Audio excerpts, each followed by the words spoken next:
Então, hoje eu vim a Rio Branco especificamente para receber das mãos do presidente do IMAC, o André Sen, a licença para nós darmos início à construção da ponte entre Epitácio-Holândia e Brasileia. Nós já conversávamos há pouco com o representante da empresa por telefone e ele nos deu a previsão de início das obras ainda no mês de julho de 2025. Aproveitar esse momento de estiagem, de verão, e iniciar as fundações, porque parte delas vai ser dentro d'água. Então nós já estamos trabalhando para que essas obras iniciem agora no mês de julho. Vai ser uma ponte de 10 metros de largura, com passarela para pedestres nas laterais, com 2 pistas.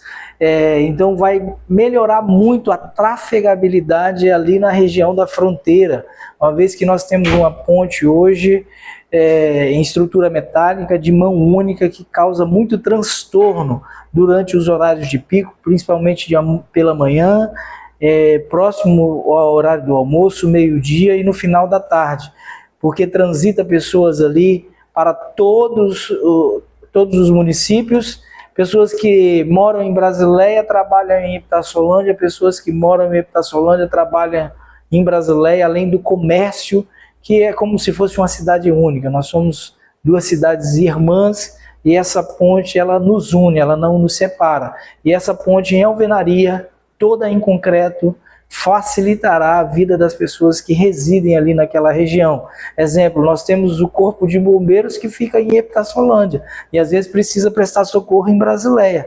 Nós temos o quartel da Polícia Militar em Brasileia e precisa atender a ocorrência em Epitácio-Holândia. E nós precisávamos há muito tempo de uma ponte com 2 pistas, tanto para ir quanto para voltar ao mesmo tempo. Então hoje vim buscar das mãos do diretor do IMAC, presidente do IMAC, a licença que era a etapa que estava faltando para nós darmos início a essa obra tão importante na nossa regional. Agora isso é um ganho social muito grande para o Alto Acre inteiro, para Epitácio-Holândia também. O senhor está nas mãos aí um documento bastante importante de muitas pessoas, até mesmo que fazem a política, ou até mesmo alguns municípios ali, moradores da região, achavam que nunca ia sair do papel. Qual o sentimento que por meio da sua articulação isso foi possível?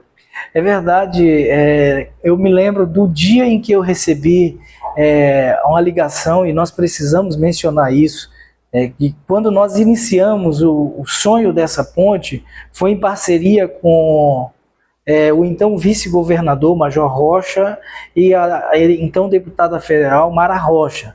Eu me lembro que eu recebi uma ligação do Major Rocha e na época ele falou assim: eu tenho um desafio a fazer a você. Você topa? E aí, antes mesmo dele falar o que era, eu falei, eu aceito o desafio.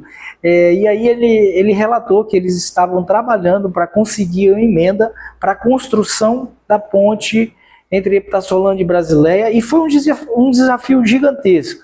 A primeira coisa é que aquela ponte, ela pertencia ao DENIT. Quando, na época, eu visitei o DENIT, eles haviam desistido de fazer aquela ponte, embora tivessem um projeto estrutural. Eles haviam desistido por complicações com a própria Marinha. Embora o DENIT, um órgão federal, a Marinha havia dado um parecer negando a construção daquela ponte. A primeira atitude que eu tomei foi entrar em contato com a Marinha esteve lá em Epitácio-Holândia. Nós pegamos um relatório da Defesa Civil do Estado, que constava os últimos 50 anos do nível do Rio Acre naquela região, e fizemos um pedido de reavaliação do parecer da Marinha, que foi aceito, e a Marinha deu o aval para que nós pudéssemos construir a ponte. Então esse foi o nosso primeiro desafio.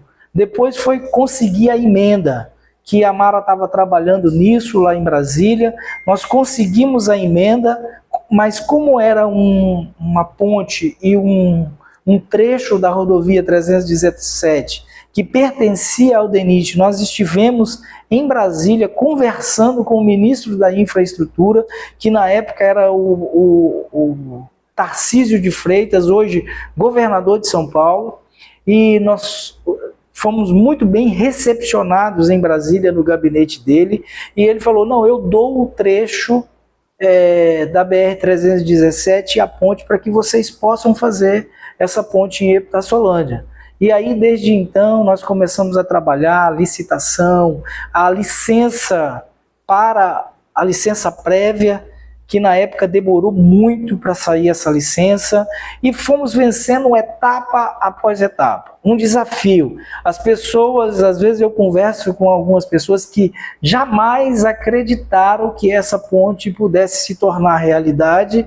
Algumas pessoas até do nosso círculo de amizade relatam para mim que quando eu aceitei esse desafio, aceitei esse projeto, eles falaram, é loucura isso, mas nós sabemos do projeto que nós temos em mente, daquilo que nós temos para a nossa regional do Alto Acre, e nós estamos vencendo etapa após etapa, subindo um degrau de cada vez rumo à construção dessa ponte que vai ser uma realidade no Alto Acre. E tem pessoas que mesmo com o início da ponte elas vão acreditar que nós não vamos terminar, entendeu? Porque as pessoas muitas vezes são incrédulos e eu até reconheço o porquê disso, né? Nós já tivemos pelo menos 2 ex-governadores de estado prometendo fazer a ponte, já colocaram até placa lá de início da obra e a obra não ocorreu. Então as pessoas olham para um prefeito do interior, de uma cidade de 20 mil habitantes, e não acreditam que isso é possível. Mas eu sempre acreditei e nós vamos tornar isso realidade.